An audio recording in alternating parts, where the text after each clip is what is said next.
Hello there. You ready for chapter 9? Festering. What a nasty little wretch, was Nanny's verdict. She was just hungry, reasoned Alfred. She's a thief, young man, and thieves like her belong in the tower. The prince wasn't so sure. She was only a child like him, and she was hungry. It wasn't right that the people of Britain lived like that. Now, my little prince, we need to get back to your bedroom. Alfred didn't want to go back. Being in his bedroom was boring, and he had detective work to do. Not now, Nanny. Yes, now. The question is, how? Alfred peered around the room of junk and spotted a bicycle. Can I cycle back? Nanny did not look convinced. Do you know how to ride a bike? No. Well, I would say no then. Not really time for lessons right now. No. The pair fell silent for a moment before the old lady exclaimed, Oh, Nanny has an idea, and it's a goodie. What? Hide in that old pram. The pram? Now it was Alfred's turn to look unconvinced. Yes, I am not going into a pram, said Alfred. You never used to complain.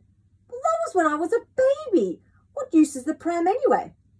I can pretend I'm using it to wheel some clean blankets up to your room. At this late hour? I'll say you've wet the bed. Alfred was not impressed. He hadn't wet the bed for, well, a long, long time. He peered into the pram. It was full of festering old blankets that must have been damp for decades. Now they had things growing on them. Ooh, and the things growing on them had things growing on them. And the things growing on them had things growing on them too. In there? He was incredulous. Yes, in there. You mean actually inside the pram? Yes, of course inside, you great nit. But it stinks. Stinky is better than dead. Now come on, climb in. In truth, the smell was rank, which is higher up the stinky scale than stinky. The old lady smiled an expectant smile. Alfred sighed and with great difficulty clambered into the pram. It was so tight that his knees were wedged up under his chin. What's more, it was even more pondocious than he had first thought. The smell was positively medieval, which may have been the era when those blankets had last been washed. I'm in, said Alfred, covering his mouth for fear he might barf. I'd better cover you up, said Nanny, pulling a musty old blanket over his head. Oh, now he really felt like he might barf. So, Alfred, remember not to sneeze, cough, or you know what, ordered Nanny. No, I don't know what. Bottom burp? Oh, yes. Or will you give the game away? Or you'll give the game away if you do that. Ready, my little prince? No, he replied, pulling the cover back. Ah, cooed Nanny, you look just like you did when you were a baby. Alfred didn't find that one bit amusing. The Lord Protector, he remembered. He locked my bedroom door from the outside. We won't be able to get in. Don't you worry. Nanny always carries the spare key, she said, fishing it out of her cardigan pocket. Clever Nanny. Now come on, little baby, act asleep. She snorted to herself, her teeth glowing clickety-clack in her mouth. In a grump now, Alfred pulled the revolting blanket back over his head.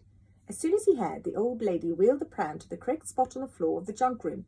She turned the hand on the carriage clock anti-clockwise, and the pair spun round into the library. Chapter 10. Metal Menace. Looking up from the pram, Alfred asked, What book was that person looking for at this late hour? I don't have a clue, replied Nanny.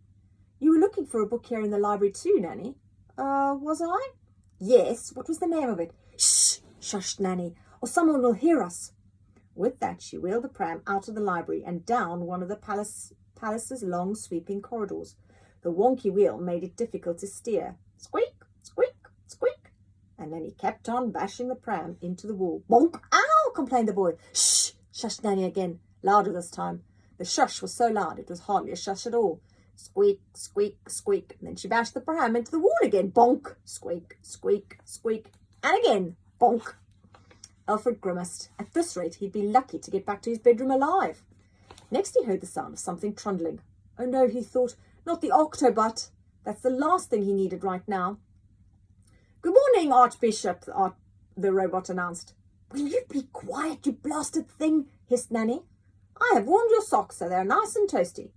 The boy thought he could smell burning. Out of my way, you metal menace, said the old lady. Crash! Next, Alfred could feel the wheels of the pram bump over something. Clank! Something metal. He looked past Nanny and saw that the accident-prone robot had lost yet another one of his arms. The one with the little spoon attached for stirring tea was now lying twitching on the floor. Twitch, twitch, twitch. Down to 5 arms, the octopus could now be called a quinquebot, but that just sounds silly. I will post your boiled egg onto you, it called out after them. Shh! Shushed Nanny before pushing the prince's head back into the pram. Get down! As he was wheeled around the palace, Alfred listened intently. He was trying to work out from the sounds around him where exactly he was.